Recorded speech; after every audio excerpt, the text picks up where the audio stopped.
down. The device one is one that actually caught all of us off guard. Like if people were keeping up with the roster mania of what's just happened recently, we could tell most of these changes that were going to happen. The device one, nobody saw coming. Nobody saw coming. This one here is important, right? DreamHack Masters, I was going to give a city there. It was online.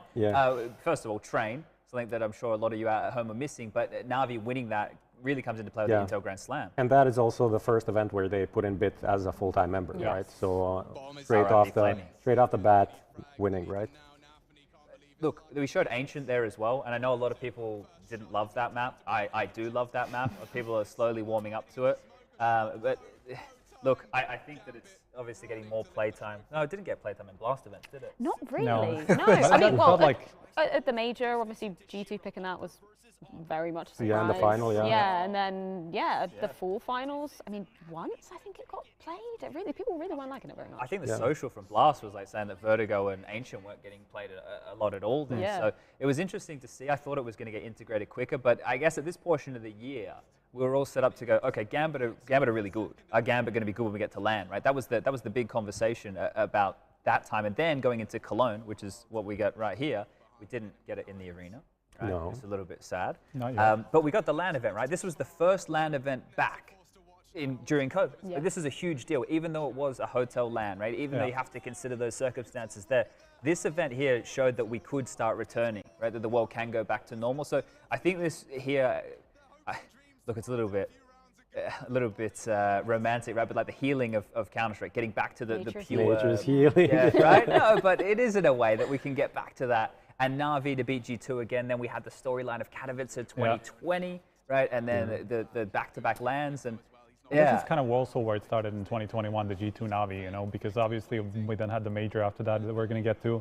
So that was also kind of like the continuation of the rivalry that kind of had passed for quite a long time before that. And that's the thing you talk about when you were saying about the online teams having to show up at LAN. For the top four that we saw at that event, FaZe, Astralis, G2, Na'Vi. None of the sort of onliners that we saw of that era. And that was a really interesting conversation to spark. You know, can those onliners, I guess as we're branding them, kind of show up on LANs as well? Yeah. That was a talking point of the year, right? Because it was a big talking point in 2020 because it was all online. And then we were talking about going into LAN Light, and then from LAN Light going into maybe smaller venue LANs, and then going back into arena LANs. Right now, it didn't necessarily follow that trajectory, but I think one of the keys at that point was, and maybe it was undervalued a little bit at the time, because Gambit, you know, they still made it to the playoffs, right? But we're thinking, well, it's not the Gambit that we see online that don't make a single mistake and all this. And I think people had the expectation that they'd come in and win the LAN. They don't put the experience of LAN very highly, right? And we have a lot of new viewers over the last couple of years as well. Maybe they're not too familiar with that, but then you look at it, you go, okay, well, Na'Vi just added Bit, right? Like full time, and then they go through and they win it as well. So I think this is the part where we were all very hopeful, because we're going into summer and everything's going back, and we just had a LAN and everything's going to keep going smoothly. And I think the Australian speaking. Well, we got a slap in the face, didn't we? Because we didn't continue in that trajectory. But anyone have a highlight of that period? I mean, I would kind of draw back to Cologne and talk about FaZe as a contrast to everything that you're talking about, because obviously they had been struggling for such a long time, and then suddenly Cologne comes and LAN buff, you know, that they kind of called it, and everybody kind of called it. And, you know, you can talk about how maybe that was a little bit overhyped because of obviously FaZe. That was kind of their only highlight of the year, the semifinals in Cologne, right? From that point, they kind of had some up and downs, but they never really made it that far again. But still, that was kind of a big contrast on, you know, like some of these staples of the game that just somehow made it, even though they had been struggling for such a long time. So I thought that was an interesting contrast of Cologne in particular. I'm just trying to think what like the other big stuff. Like Ancient was a big one for me, right? Train going out, like.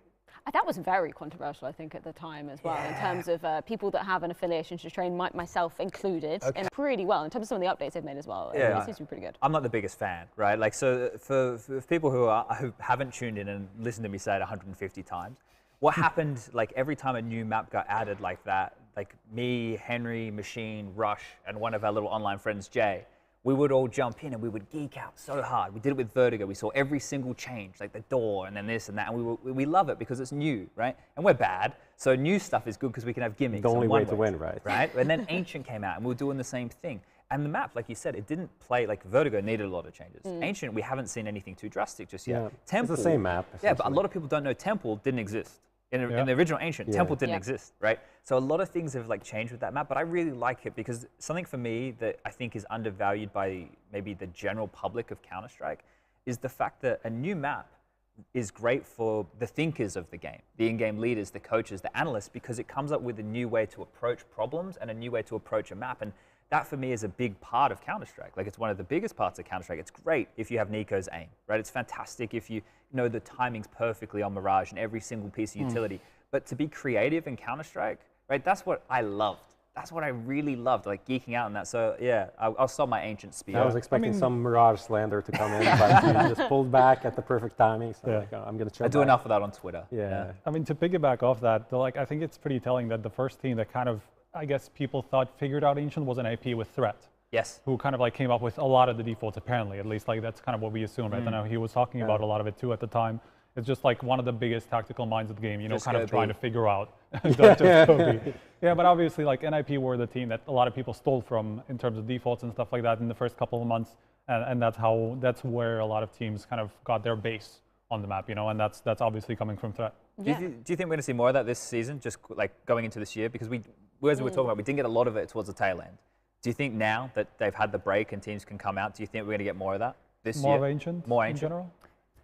It's funny because I feel like initially it was used as a real, I don't want to use the word gimmick, but like people were picking it a lot. Yeah, like it was picked a hell of a lot compared to some of the other maps that came in. Yeah, bluff, there you go, that's the phrase I wanted. And then you kind of see people go, actually, screw this. Like, I don't know what we're doing. At all. Like, why are we practicing on this map when, you know, we're not sure whether we're going to be using it going forward? So I think a slight problem with that. Yeah, sorry. I think a slight problem with that is just nobody kind of got to figure it out, or at least nobody made it a staple for them, you know? Nobody really made it a home map. Everybody had like very up and down results on it. There were very few teams who actually made pretty good results and had a lot of success. So I think that's why essentially like everybody went like, well, we can play it, but we're probably not going to unless we're kind of forced to, you know. I think the NIP storyline going into the major when they were like the best Ancient team, and then just didn't pick Ancient, and then when they played it even against G2, right, they lost, and then some other games, we just realized like, okay, we thought NIP was this amazing Ancient team,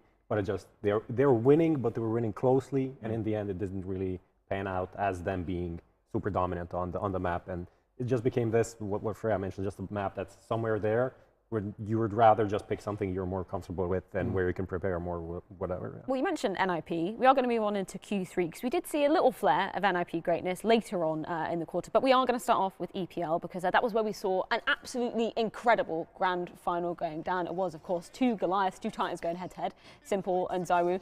And this was an absolute slog of a grand final as well, completely back and forth. And it was good to see Vitality, you know, really putting it up to Na'Vi when they were kind of gearing up the most. It was good to see a best of 5 that wasn't a 3-0. Now I know the best of 5s are a bit of a point for some people. But this was actually exciting. Like most of it, some maps were a bit, you know, one-sided, but it was still like that back and forth. You know, it wasn't like a 3-0, like 2-0, then 2-1, 3-1, and it was like constantly back and forth. And even the last map was amazing. So it was a one of the greatest best of 5. I think it was Peter as well. I'll reference him again, who said like, or maybe he was referencing someone else. I get my references wrong. But when these two play against each other, and that's not Na'Vi and Vitality, that's s1mple and ZywOo, it should be like a national holiday, right? Like that right there, you give an international holiday. Yeah, a Counter-Strike international holiday, right? Because it's two of the absolute beasts. But we had this, we got to touch on this, right? The change that was going to completely ruin the game of Counter-Strike as we all know it didn't do a lot. So that nade change, I'm sure we can talk about that a little bit more in detail later. But yeah, that nade change and the M4 change at the the same time, right? Yeah, I mean, that was almost the more important thing because it really changed the meta. Like, it made everything for a couple of months much more C-decided. You can see it here. The silenced M4 is coming into play. Yeah, it took like maybe a month for 95% of the players to switch, right? Yeah, I was streaming a little bit at the time when the change happened, and someone came into my stream and they were like, "Oh, Sponge, like the new silenced M4, it's sick, right?"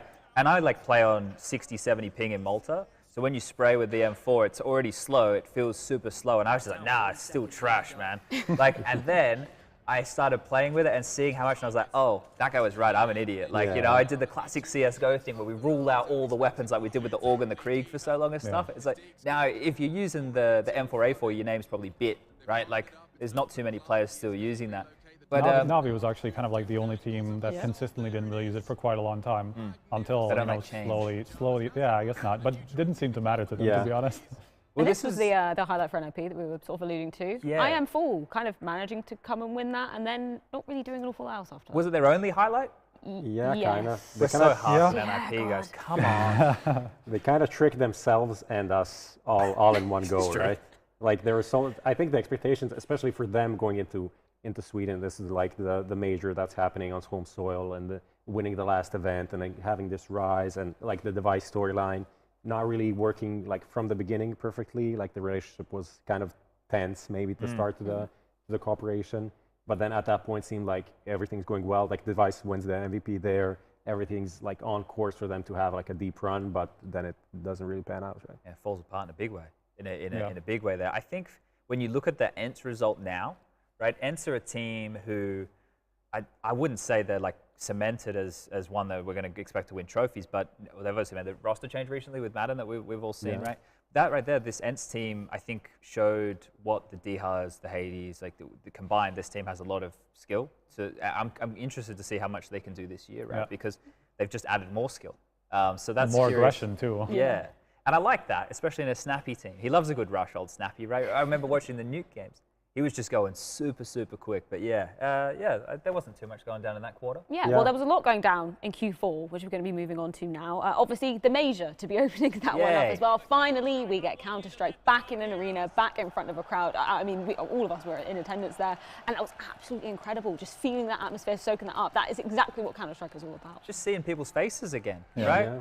It was nice. Like that's the feeling. It was nice to just see everybody again. It's like we'd all been kept apart for such a long period of time, and now we're all in doing what what the majors are. It's meant to be a celebration of Counter-Strike, right? We not only crown the best team in the world at that time, but it's also a celebration.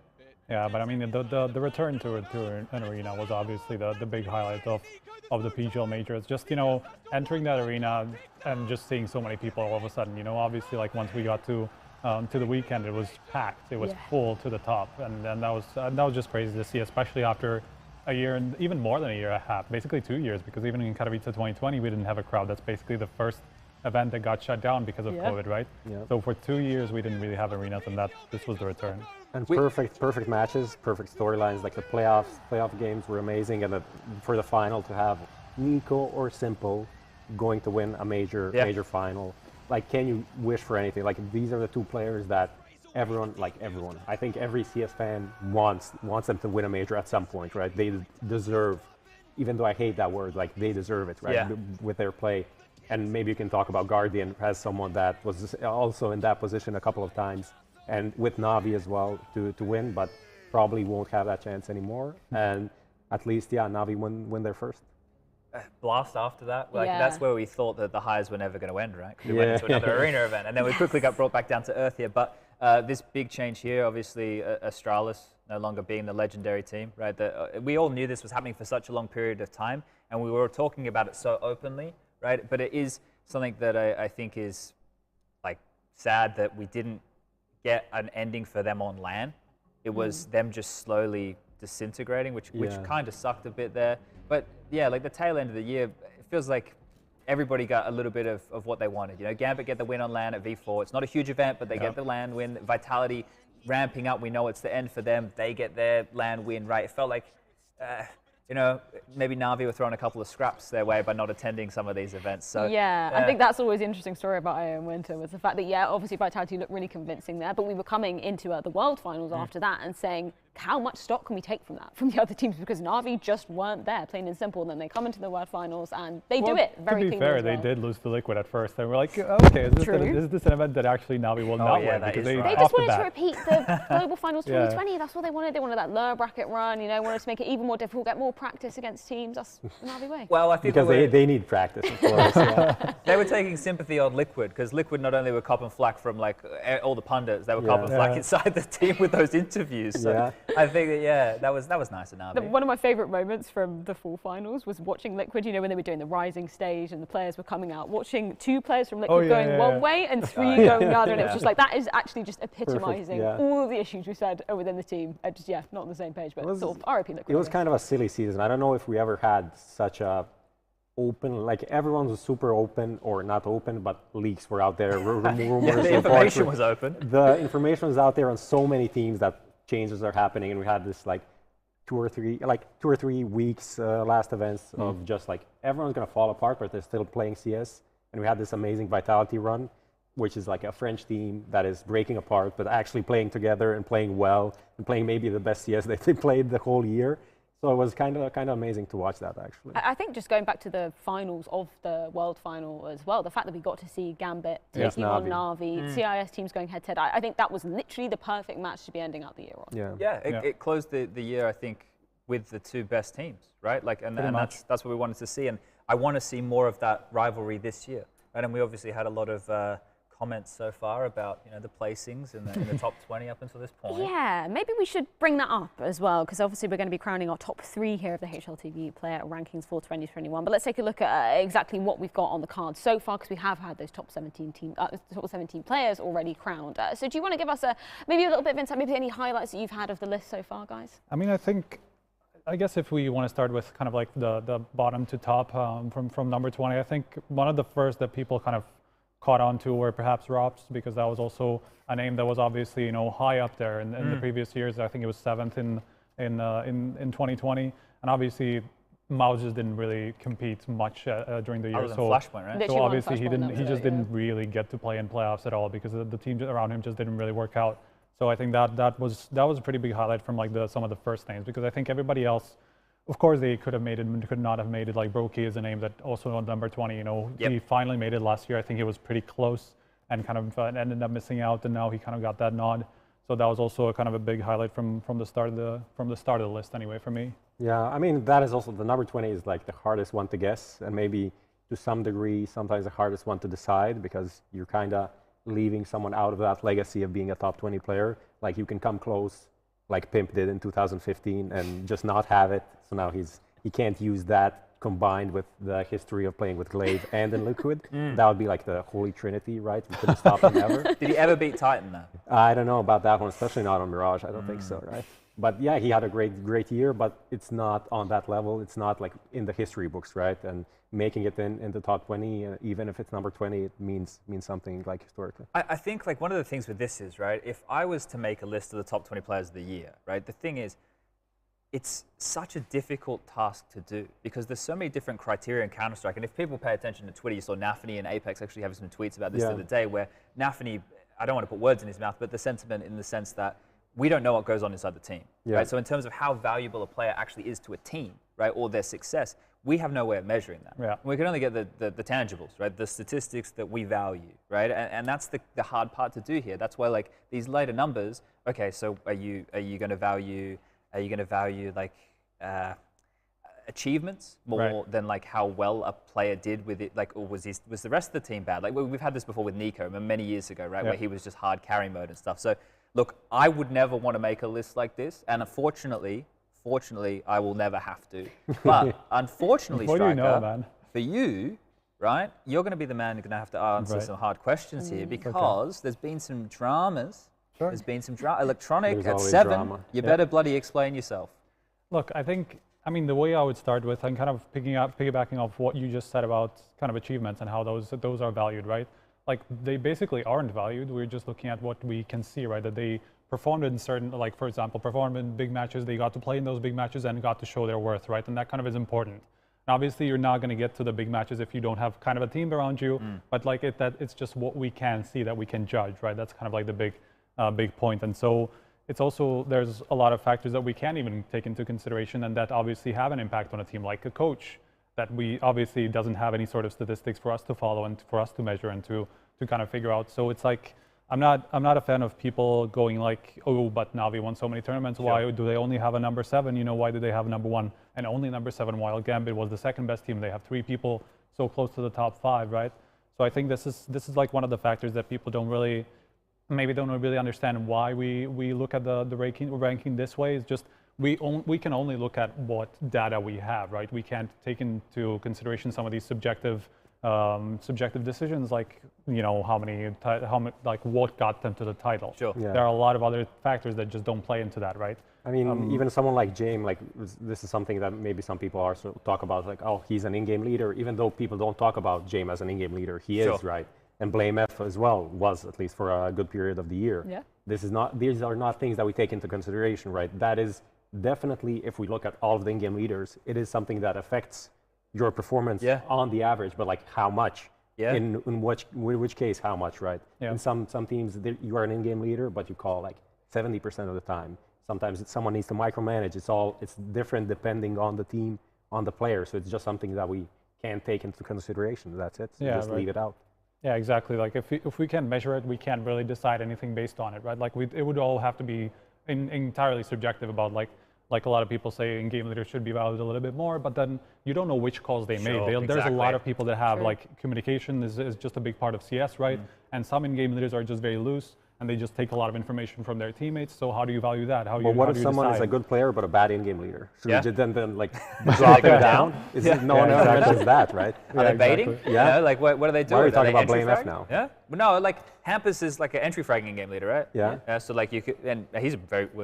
I mean, he could be maybe an example of a player that is a good player, but maybe as an in-game leader isn't that good. So maybe even if he maybe should have gotten into some top 20 if you want to use that criteria, but then he shouldn't be, right? Because he has bad calls. Sure. That is just like a very complicated thing to go into. Now, you've done a great job of not explaining why Electronic is number 7. So do you want to give us a chance, do you want to explain to us? I'll give you another chance. Sure. Yeah, I mean, obviously the big debate was whether Electronic deserved a higher spot over the Gambit couple, right? Over people, Exile and Hobbit in particular. Comparable riflers. Exactly. Yep. Like a lot of people looked at the stats and saw like fairly similar stats, even though that necessarily wasn't the case when you look at only the tournaments that we considered. Obviously, Gambit played in a couple of tournaments that didn't really get considered for the ranking, which is also kind of like something that people need to take into consideration.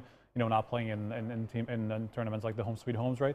But in any way, I think the biggest thing that the Electronic conversation comes down to is, first of all, kind of like the first half of the year and the online versus LAN discussion, which I think a lot of people, if you kind of want to look at how that compares, obviously, like we had online tournaments only for 8 months out of the year, and we can't really look at it and say, well, this just doesn't matter as much as the LAN. Well, we can.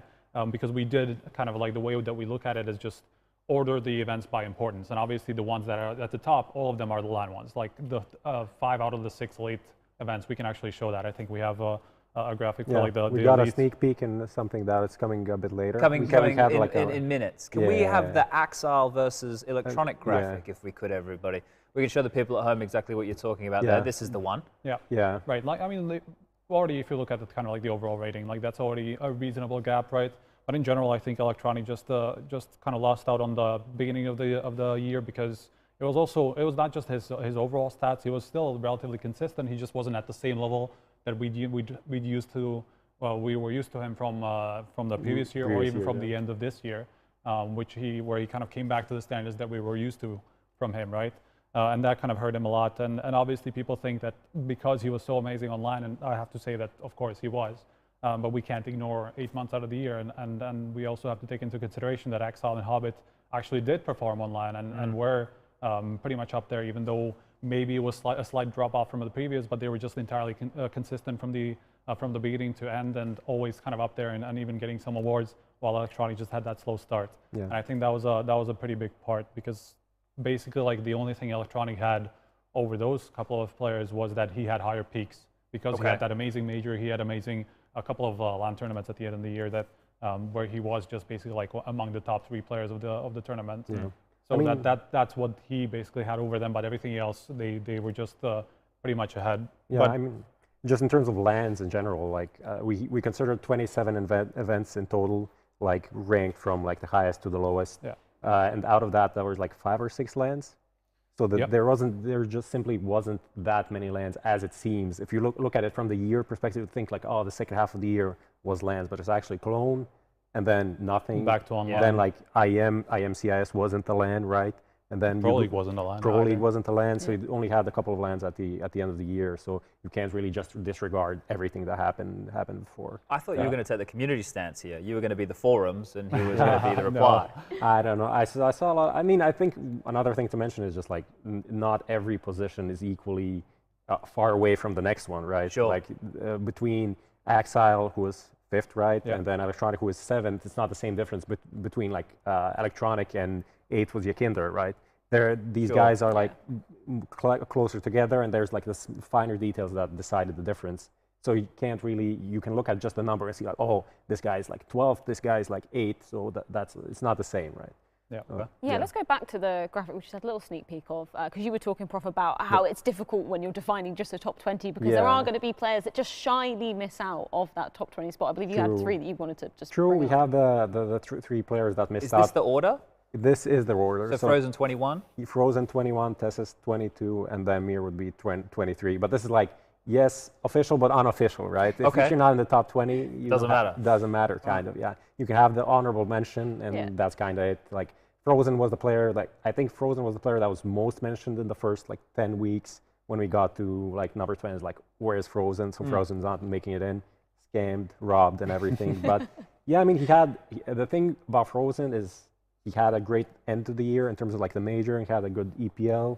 But he has the mouse problem, which is they didn't get deep anywhere. He had 3 big matches, so that's like playoff matches or like similar status, depending on the tournament. We kind of not really redefined, but if you have Flashpoint, which is just a double elimination bracket, you can't use that as everything being the playoff, right? You need to find where the most important matches are, and that's what we call a big match, right? Okay. So that's one of his kind of problems. Yeah, he had a good rating in general. Like he's had a great year overall. But yeah, the competition is kind of tough. Yeah, and the fact that when we're talking about Flashpoint 3 as well, that was an RMR, so no CIS teams in attendance there as well. You kind of have to take that at that point in time as well with a little bit of pinch of salt as well. Yeah, and I mean even Robs, even though he wasn't the MVP, he was very close in terms of his performance at that event. So it's not like, okay, this guy has an MVP, so he's 5 times better than the EVP of the tournament. If they were very close, we look at it as, okay, this is a very close thing. Frozen has a bit of an edge, but it's not the end of the world. It's not like he is 10 times better than Robs, so he has to be in the top 20, and Robs can't, right? Sure. What about Tessus? Like, that's pretty surprising, right? Like, obviously, there's disparity of ratings here. Yeah, I mean, this is the thing. It's a huge difference between the teams that Tessus played in general and where he played. Like, Heroic had a lot of deep runs, had lands, like major playoffs and everything, so he had to play against much harder opposition than Frozen and Mir especially, right? So that's why even with a 108 rating, he's closer to someone like Brokey, who had like a similar level, but also had more deeper runs, but just kind of fell off in the late part of the year. And I think some of the biggest events, like the elite events, that is where he didn't perform to the same level. Yeah, you can see it just with the number of maps he's played as well. Yeah. That's graph as well. I really like that we've got that for a little bit of context as well. Yeah. It's almost, what, 50% of Frozen's topped on top of that as well. Yeah, and also if you look at Mirrors, it's just like the disparity of where he played. I think that is a big detractor from his case. Basically, like, it looks like he was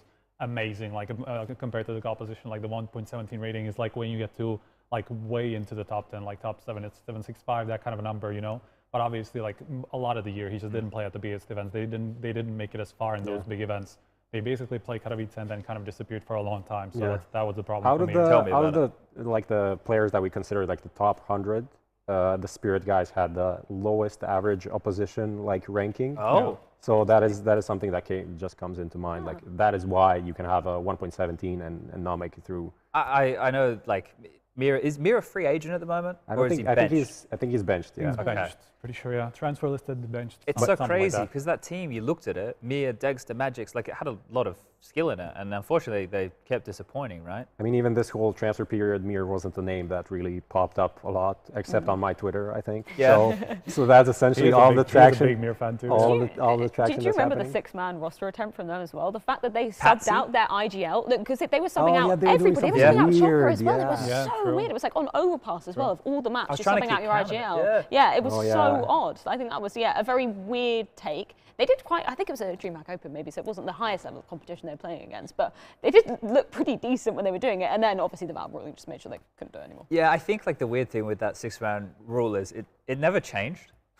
Yeah, that's the thing, like, it never changed. Yeah, I have to say that that's something that I've also kind of taken notice of. Everybody's like, well, we can't use the 6-man roster anymore because Valve made this rule. They didn't make the rule. They've already had the rule for a really long time. It's just kind of like we had that gap between RMRs that nobody really cared because the rule didn't exist in any other tournaments, in any other tournament organizer. Everybody kind of like accepted it as a part of the game now.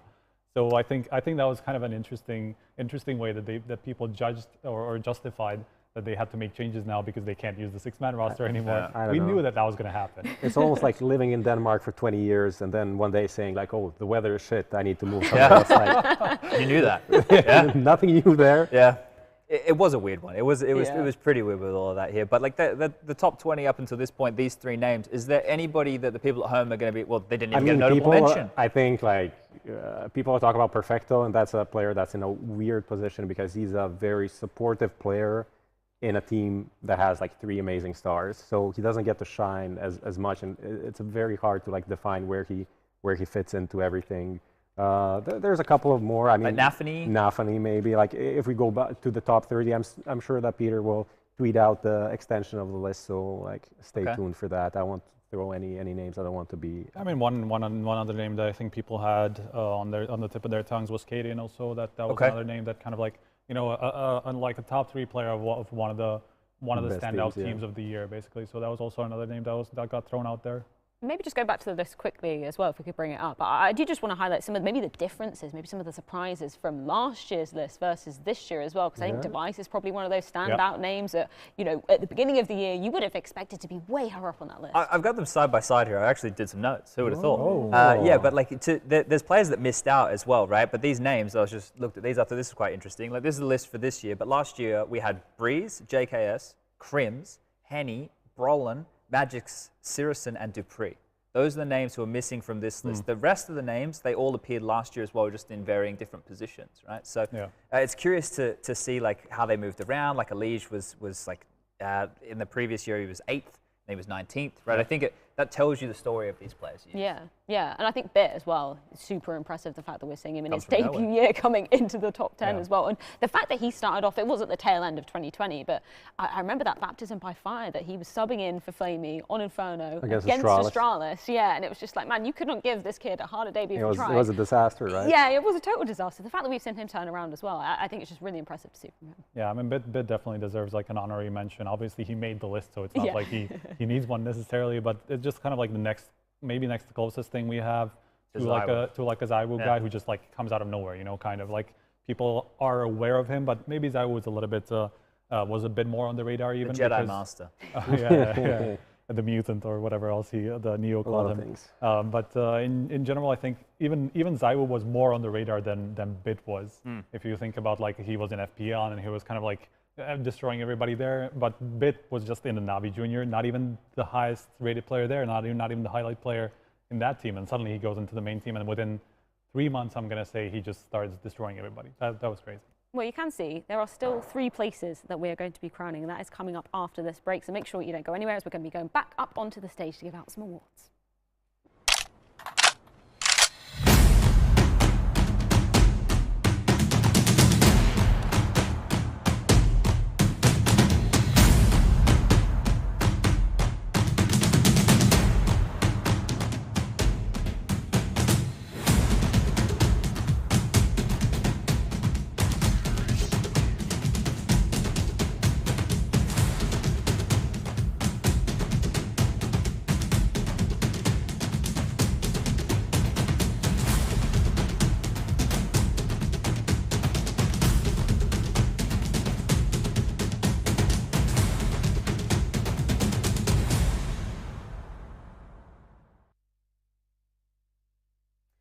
Welcome back, everybody, to the HLTV Awards, where it's now time to crown some champions, Chad. I'm very excited for this because we've got a lot of very good highlights, memories to be reliving. Yeah, we got the medals there for the top 3. I think that's the closest to being a top player I've ever been, so that's exciting. But yeah, look, there's some awards to give away here this evening, which is exciting to do. I don't think I've ever been involved in anything quite like this before. Yeah, no, this is kind of like the eSport, well, CSGO Oscars. The CSGO Oscars. We can, brand it as that. Yeah, I don't think there's any trademark copyright on that at all. But we are going to be jumping into our first award, and it is going to be our Team of the Year. So let's take a look at what teams are up for contention. Now the pressure starting to mount, high flashes in response, but Flamey closed the gap. Oh, what? That from Shiro! A blind no-scope into the smoke, and he's got another. just simple. And the flicks are there as well. Shiro, you're an animal. And that's something. Axon needed info long, and it's cost him his life. Taking some initiative, taking some aggression. No way, Nathany! How are you doing it? How does it look so easy?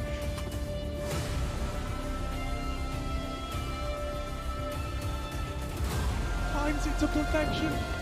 And s1mple sitting no! Disaster! An absolute disaster! And they've turned this into fights they can win, and Bit is so clean. The little headshot, the one tap, and he gets a follow-up as well. Okay, Bit.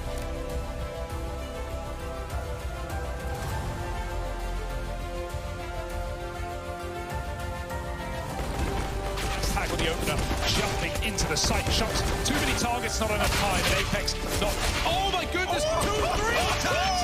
ZywOo, all that remains, and with 10 seconds left on the clock, he's going to prioritize plant. They're looking down, swarming all around him. He gets himself into a little bit of cover too. ZywOo, no way! The headshot's his! One final dance from Vitality!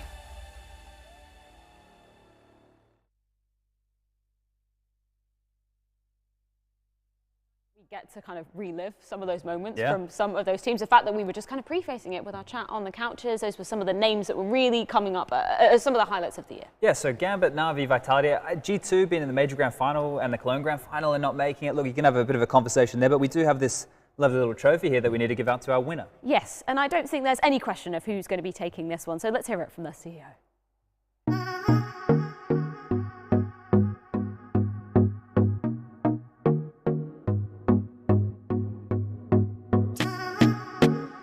Hey HLTV, this is Na'Vi CEO here. First of all, I want to thank you for this award. I won't say it was unexpected, but it was so long awaited, and it's great pleasure to finally get it. Guys, we've been in CS for a while, even forever I guess. We've won different tier 1 tournaments. We played all majors. We are only one team that never missed the major. We played several finals. We had periods of top 1 HLTV.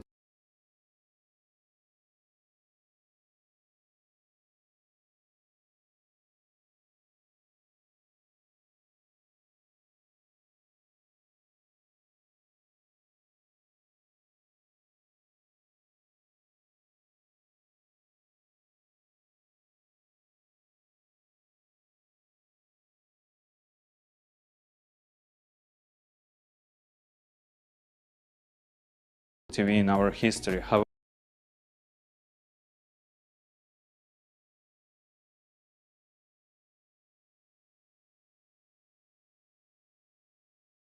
Not a bad start for the guy. It is also super important to mention the impact of the Academy project and everyone involved into Academy project, starting from Na'Vi esports camp 3 years ago till now, when our Academy graduate became a major winner.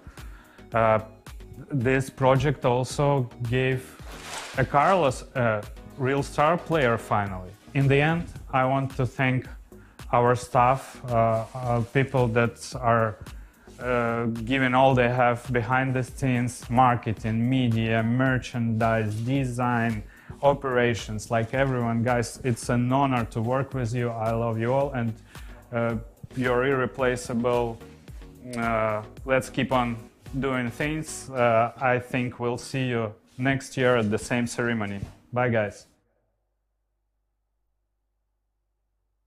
A huge congratulations to Na'Vi, not only for what they've achieved throughout the course of 2021, but for probably what is one of the best acceptance videos I've ever seen from an esports team. You have to watch it a couple of times there to see all the little Easter eggs, because Harris Pilton absolutely nailed that one right there. I think Carlos might have some competition as far as the CEO banter goes, because that was great. I don't think there was any question, like you said, of Na'Vi being the #1 squad in the world, winning the major, right? Obviously the second half of the year, well, a bit more than the second half of the Intel Grand Slam in the mix there as well, winning the last event of the year, the World Finals for Blast there. So they've done it all, right? It's controversial to say, you know, the Na'Vi era, but they're definitely starting what could be the Na'Vi era if they continue where they left off in 2021. Yeah, 100%. And going back to the major as well, the fact that they did it flawlessly, the first team that we have ever seen do that in Counter-Strike history as well. And then as Blade comes out saying, you know, I wasn't totally content with what the squad showed. So I'm sure 2022, that's going to continue to be that year. Yeah, I love the vibes that they're putting out, right? They're definitely humble, old Na'Vi, aren't they? Yeah. Well, we can get into our next category, which is going to be the team highlights of the year, so we can take a look at who's up for grabs in that one. Canadian 1v4 with the P250. I haven't heard of that. How does it go, Chad? Well, it was a pretty important round. It was for the title. He actually won it with just that P250. Yeah, I can't believe it. Nobody was looking, and he managed to sneak his way all the way through the backlines here and shoot Shiro in the back of the head. Right. And what did he do after that? That's nuts. So he actually shoots the AWP in the back of the head without anyone looking. Gets the AWP and kills the guy CT. Yeah. Oh my god, he's knifed him, and he's gotten away with the AWP. I'm starting to get nervous. There's no way. Katie, you can't win Pro League like this. You can't win Pro League like this. No way. Exile's left, 40 seconds and the bomb's on A. Take your time, son. You're about to make the play of your career. Oh my god, 30 seconds. Now, Exile's on ramp. He's got 30 seconds to think this one through. A knife kill? You can't. Cadian, he's thinking about ramp. Jumps Saw him. Exile gets the info. He just has to hit this shot, and he's done it for Heroic. The leader. Calling well above his years, clearing. Oh no! You're an animal! Heroic have done it, and I just can't believe it! 40% of their team, only together since February.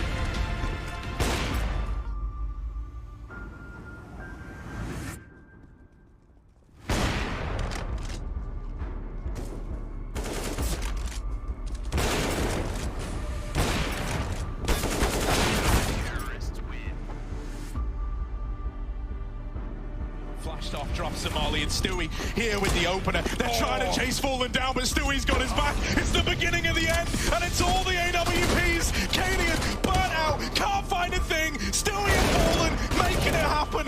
Make it Team Liquid be that semi-finalist. Refresh, as good as he's been, as much as he's given us. This is a Team Liquid victory, teed up. He's on for a third. Napfly dead as well. Refresh, how are you making this happen? Grim, the pit hero, the guy who's dug deep throughout this entire series to save that A-bomb site, has now got to come in clutch at B. Refresh on for the ace in a 1-on-5 clutch. He's looking to keep his legacy in check. This never should have happened. It should have never been this close. Grim, his heart's racing, his heart's beating, but Refresh can't find him. It's a guessing game. Stick on the bomb. Grim doesn't swing. He thinks it's a fake. Refresh with all 5, and we're going to over. Man, watching all of those clips back, they still give me chills to this day. Some incredible highlights that we saw throughout 2021. You were there for one of them as well. You were commentating one. That must have been pretty insane to bear witness to. Yeah, look, the Cadian one right there is nuts. I think that we spoke about it a little bit before, right? But then you have the Refresh round as well. They had both of those happen within the same year from 2 different players. Like for Heroic right there to have like that. They show some entertaining Counter-Strike, don't they? You know, it's one of those things that can be pretty entertaining. But boys, Prof Striker, what do you think? Who do you think is going to take this one home? 3 big entries, 3 Danes. Who are we looking at? Well, who we are looking at, we actually can see who we're looking at because he's here with us. Of course, it's not that big of a surprise. We've already kind of announced what the highlight of the year is. Hello, Casper. Nice to have you here. Well, let's just talk a little bit about the highlight itself. I mean, I think you even said that you didn't even aim to win it in the first place, right? Yeah, I mean, starting out with that situation, I was thinking maybe I should just run, make the sound cue, get the round over with, not waste people's time. But I figured maybe just a little bit of a kill, you know, get that 1 kill closer to top 20 ranking. You know? But yeah, so yeah, in the beginning I didn't really believe, and then I think it was more about maybe showing a bit of dominance, pulling out the knife. But when I hit that double wall bang on the Inters, I had a feeling that I could make something big. Poor Inters. Tell me, like, winning a clutch like this, having a highlight like this that we now are calling the highlight of the year, right?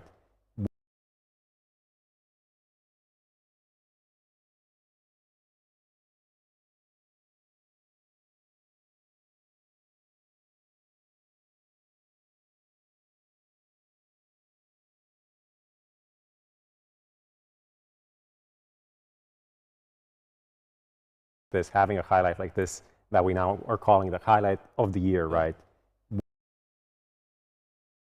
What is it? What does it feel like? Like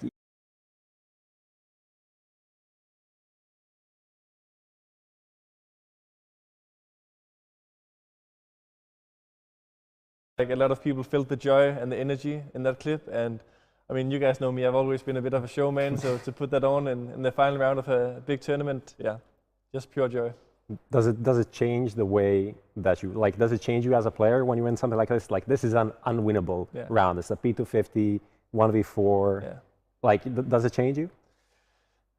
I think maybe it makes you believe even more in some of the awkward situations and in the clutches where usually you're like, there's no way. And I mean, I've definitely made some really good clutches happen as well, both in officials and practice since then. And also like when we just do the practice and I'm 1 against 4 with a pistol, like the opponents are even typing in the chat. And I remember like s1mple, I think, screaming something at LAN when I had a P250 and a 1-on-4 or something as well, just like trolling a bit. So I think it maybe changes a bit also because for many years in my early stage of the career, I've had the reputation of maybe being a guy who couldn't do all the crazy stuff and have crazy stats. So when you do that, it removes some of that vision that people have. And yeah, I think the last 2 years has proven that me as an individual player can make these kind of things happen. I mean, I have one more question. Obviously, we saw the refresh clutch as well, and that was something that obviously got the entry for the highlight of the year. Is there kind of like an internal banter between you two? Who has the better highlights? Is there like competition? Yeah, when you like kind of announced the top 10, he made a tweet that he was coming for me, and next year I was not gonna win it. And I think, I mean, we talked about it as well, you and me, Prof, that we are a team where all 5 can make these kind of plays, and the ratings are quite equal. And I mean, there will always be a debate as well, which clutch was better and so forth. And I mean, it depends on what kind of parameters you judge them on, because obviously we versus 1 was completely amazing as well. I mean, I was kicking the banter and going nuts myself, and I can't believe it.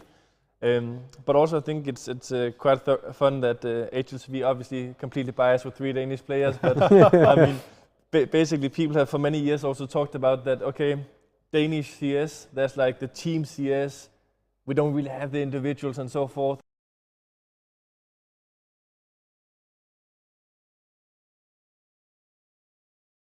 And I guess with at least the top 3 being Danish players only, it also shows that Danish players can shoot some headshots and they can make some moves happen. Yeah. Candy, mate, you come here and collect your award? Would love to, would love to. It's a highlight. You messaged me after. You messaged me after that highlight, mate. I think you're kind of happy with that one, weren't you? Congratulations. Yeah. Thank you, man. Huge congrats, man. Thank you. Very well deserved. Yeah, I mean, I texted you afterwards because I think, I mean, part of the reason why this play has probably also won the award is due to the casting of you and Alex. That. Yes, no, I honestly think so, because it makes it so much more iconic, and I'm all in for the banter and stuff with like the casting, which usually happens, especially in a situation like that. But just a little bit of a joke, I think it kind of kicksbacked, and maybe I felt you guys a little bit in the clutch as well. So I really appreciate that. I think we have so much talent in the talent pool of Counter-Strike, so I appreciate you guys a lot, and yeah, thanks for making a lifetime memory. Yeah, it was an absolutely huge moment. Katie, and I just want to hand it over to you to say anything to the fans as well, everybody that's been supporting you throughout this year and was witnessing that moment. Yeah, thank you so much everyone for supporting Heroic throughout this year. Definitely been some ups and downs, and I think an entire book could be written about the things that has happened this year. We stayed united, and one of the few top teams who didn't change, and we want to make some great memories with you guys again next year, and appreciate all the support, and yeah, see you soon. Now, Katie, and you know that we're also going to be crowning our top 3 players, and I want to get it from your mouth first. So what kind of ranking are you having these 3 names in? Yeah, I think it's super difficult. Like, obviously, s1mple is my number 1, and I think most people would put their money there. I think for the last 2 years, I actually was one of the few ones who was like, okay, ZywOo is better than s1mple. But I have to say, this year there was no doubt for me when playing against the 2 that s1mple did way more damage. In terms of who should be 2nd and 3rd, I think it's super difficult because NiKo has done things with the rifle in terms of rating and impact that I don't think we've seen that before. I mean, he played the AWP in the first half of the year with some struggles, but the last 6 months he's just been amazing. So I think potentially due to that reason I would put him higher, but I fully understand and respect ZywOo's position as number 2 if that's the case as well, because I mean Vitality also just did a crazy ass weird last dance run in the end, right? Because if they didn't do that, I don't think he would be in contention, at least not for me.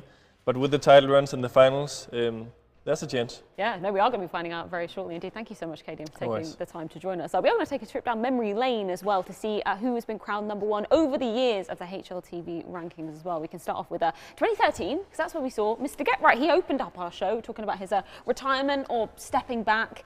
But, you know, maybe if you're newer to the game, you might not realize the impact this legend has had on it. Yeah, look, if you're newer to Counter-Strike, you wouldn't realize that Get Right in 1.6 is one of the absolute goats, and then coming into CSGO, just kicking things off in style with back-to-back #1s. Only a few players to do that. You had Olaf in the middle there, and coldzera another to get back-to-back #1s. Coming in after 2017, s1mple, the big man himself, the #1 player in the world. And then this is where everything in Counter-Strike kind of got turned upside down. ZywOo came from, well, we don't want to say absolutely nowhere. I think some people knew he was on the horizon, but to come from obscurity, right, not being in a top team to back-to-back #1s in 2018 and 2019 is absolutely crazy. Yeah, literally just coming from FACEIT games and then end to FPL. And interviews and then with you. That was it. Oh yeah, the iconic interview. I was in that show, Matt. Yes, you were. Yes. I don't know if we won or not. Team. I think so. I can't remember who won. I mean, were you with Bardolph or DDK? That would determine, you know. DDK, we did face paint. Yeah, that was it. You did the war paint. Yep. Yeah, good stuff. Cool. Good stuff. Well, we are also going to take a quick recap in case you guys have missed out. We have got top 3 players in the contention of taking the title 1, 2, and 3. So let's take a quick look at some of their highlights over the year. KD1v4 with the P250. I haven't heard of that. How does it go, Chad? Well, it was a pretty important round. It was for the title. He actually won it with just that P250. Yeah, I can't believe it. Nobody was looking, and he managed to sneak his way all the way through the backlines here and shoot Shiro. We are just going to bring it back to us. Look, just a little technical issue, but you know. We've basically done the whole hour beforehand just to get everybody ready for this, and now this is where we do the real Twitch trolling, right? we're going to play the Canadian highlight again, but that isn't that's not what we want to do. It again. Give it to them again. Let's give it another whirl, because we do have NiKo, ZywOo, and s1mple up for the top 3. So let's take a look at some of their highlights over the year. Now, boys, he's vulnerable. There's so many players there. They're all going to come into action. Nice reaction. Oh, NiKo popping off. The only weapon in play. Forcing a little bit further back. There's one of them. Oh, the follow-up as well. They're all over him. Grenades left and right. And he lands the 3rd headshot. Oh, what a shot out of NiKo. No! He pulls the pistol out of absolutely nowhere. Nikola Kovac is here. Now s1mple goes. Yeah. Oh, you always get s1mple. Double up on the ladder. Ooh, s1mple with the ult. Got the first one more close up. Oh, of course he has that as well. And at a 3rd. That is spectacular. He's at the major and he's not wasted any time. ZywOo, what can he even begin to do? There's that first kill found. Into the site he goes, ZywOo.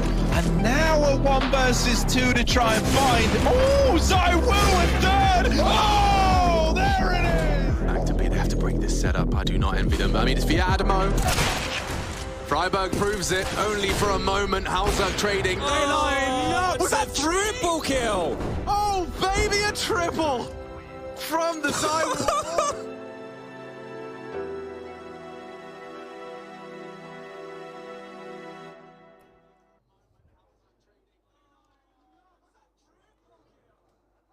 Nicely done. What then? Break or? What, sorry? You're having a break or? Yeah. Mm-hmm. Yep. Yeah. That's the top 3? No? The top 3 review now? Are we going to have to fill?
We're back, ladies and gentlemen. We just wanted you to wait a little bit more to get into what I know you've all been waiting for, which is our top 3 players of the year. And it wouldn't be a Counter-Strike event if we didn't have tech issues. I'm sure our viewers at home are more than familiar with having to wait. So the anticipation is probably boiling over right now. Yes. Well, just to recap quickly, we do have ZywOo, s1mple, and NiKo all in contention with this top 3 spot. So I think it's time to find out who is taking number 3.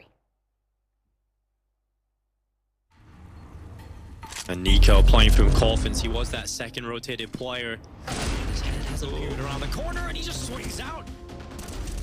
That's a Ferrari peak and a half, and NiKo coming in with a follow-up just cleans it up. This man has been on an absolute tear of form throughout the latter half of 2021. An absolutely stunning performance in Stockholm, spearheading his team to that grand final of the major as well. Just a huge showing from NiKo towards the tail end of 2021. Yeah, I think coming out of that player break, a man possessed, right? He's been in the top 20 every year since 2016, and now another number 3, his second number 3. He had number 2 in 2017, but yeah, absolute beast from him. And on that rifle, right, he's now put his name back in the conversation in the absolute elite, right? He's back in that conversation, and nobody can doubt that at all. Yeah, and that's the thing. It was the adaptability that we had to see from NiKo. We're going back to sort of the beginning of the year where there were a lot of, I guess, troubles on the side of G2 as well. The fact that he can bounce back and then come back onto LAN as well, we know that's exactly where his heart lies. Yeah, lots of woes there within the roster as well, and still performing at that level. So excited to see what him and the new roster have in store for us in 2022. Very exciting stuff. And we do have NiKo on the line, I believe, to check in with after that win of taking the number 3 spot. First of all, huge congratulations, NiKo. Hey guys, thank you so much. I just want to get an overall sentiment of how you're feeling coming into the tail end of 2021, because we saw you going absolutely lights out in terms of those stats. Can you put any words to how you managed to do that?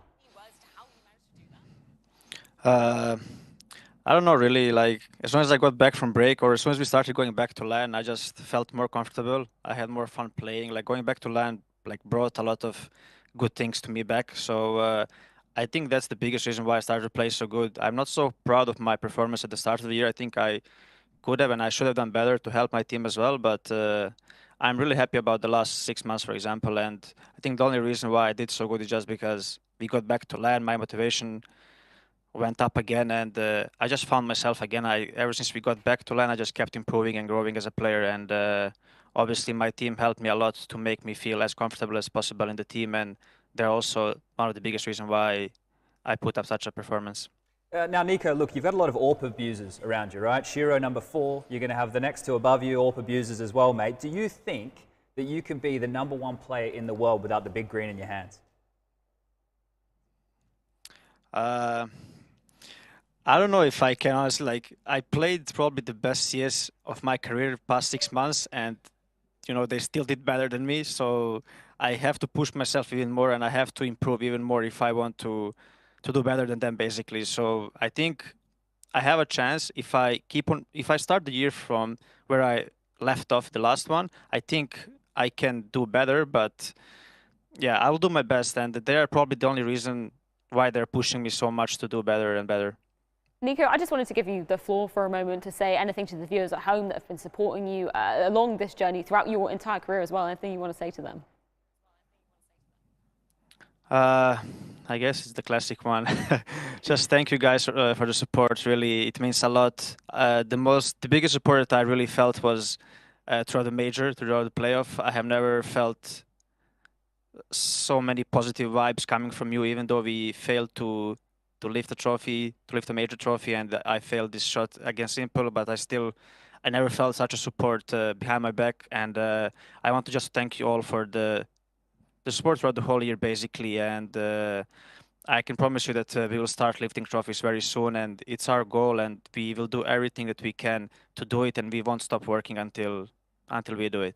Well, I'm super excited to see what the team's going to be delivering throughout 2022 as well. Thank you so much for taking the time to join us, NiKo. And yeah, and huge congratulations on getting number 3. Thank you. And that's what's so exciting going forward as well. The fact that we're coming into a new season, we know that there's been roster changes awry on the side of G2. I don't know, I'm believing what NiKo's saying there. The fact that we're going to be seeing more of them, we're going to be seeing high platings. That sentiment, though, you know, picking up where he left off from 2021 into 2022, like if he can hit the ground running there, then there's definitely a conversation for him being higher in the rankings, right? And I'm obviously joking about the AWP abuser. We know that AWP is the most powerful gun in the game, and we know that the players who use it are super, super skilled. But his rifle work, like best rifler in the world, right? No argument. There can't be an argument made for that right now because everybody else around him this high up in the rankings are AWPers. Well, a huge congratulations to NiKo for taking that number 3 spot. But now it's time to see who's taken number 2.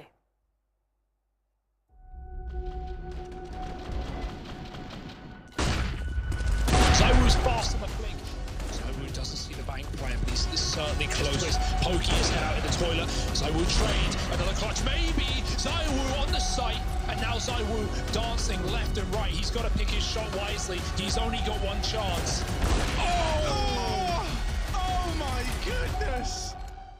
Absolute dominance from ZywOo throughout 2021. Number 1 in the world in 2019, number 1 in the world in 2020. Sure, falling slightly shy of that, down to number 2, but that's still an incredible achievement from a player that we just really didn't know much about when he came into this top tier of Counter-Strike, now getting number 2 in the world. He set himself the bar pretty high, didn't he? You know, the first 2 years in professional Counter-Strike going to be the number 1 player in the world, and now to have that consistency to come in second this year with the woes around his team. Halfway through the year, they knew that they were changing roster, right? So you look at that, you look at ZywOo, it's a player that I definitely need to give some more praise here because this guy is an absolute animal. There's 2 players like him, right? There's 2 that have intuition and game sense, and it feels like they're in the matrix, as it were, and ZywOo is one of those absolute animals. They're just an absolute beast. Yeah, huge showings from him throughout 2021. I'm very excited for this moment as well, because I haven't spoken to ZywOo on a broadcast since that infamous Face It major show match in 2018. So let's bring ZywOo up for a few words after being crowned our number 2 player in the world in 2021. First of all, huge congratulations, man. How are you feeling?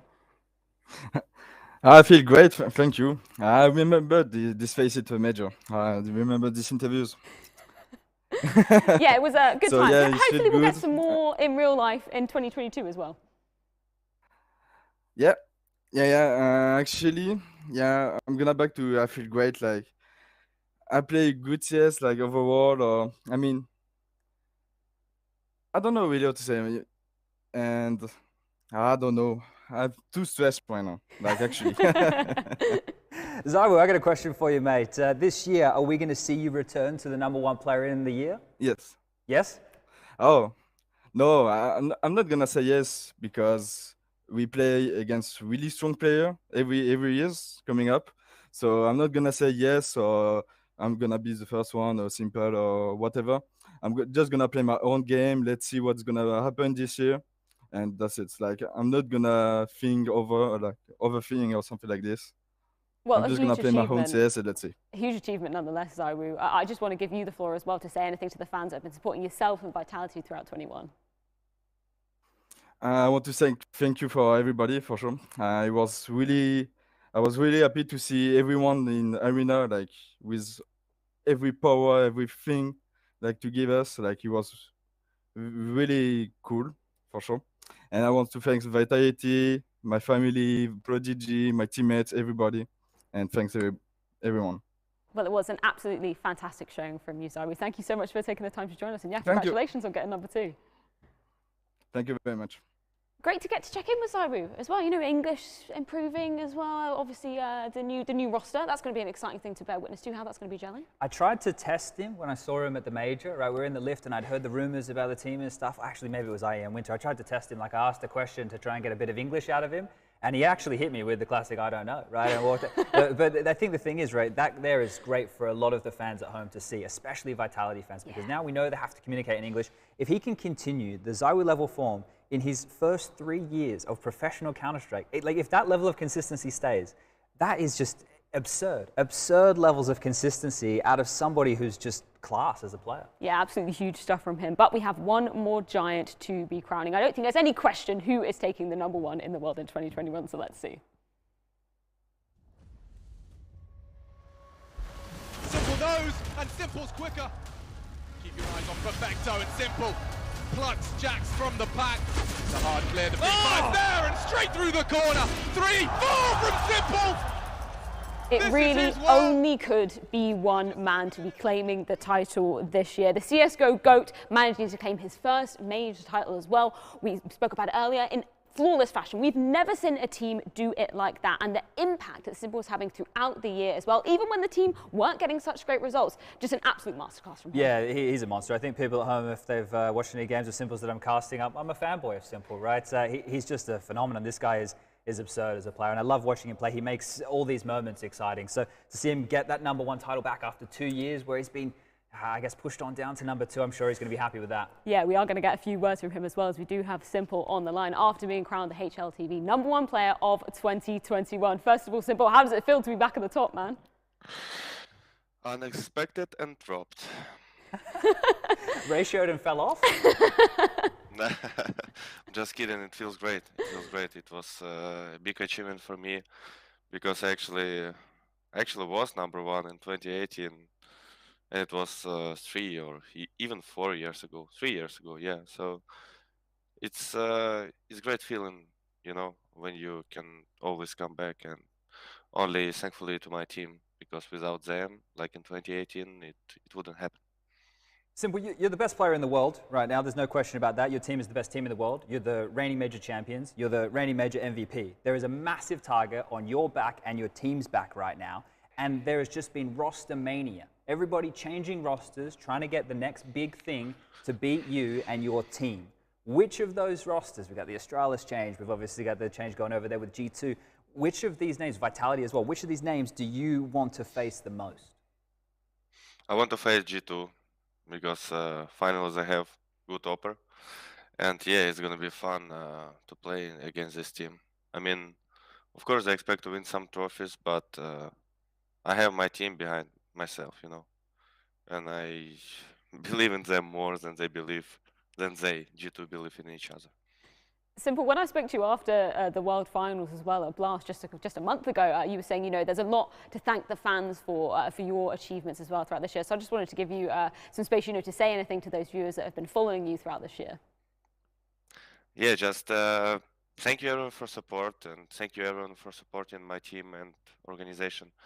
I mean, it means a lot when we have and we see so many people around the world who cheer for Navi, and I'm glad that this year was the best year for Natus Windsor, and hopefully we'll continue our streak and our domination for next year.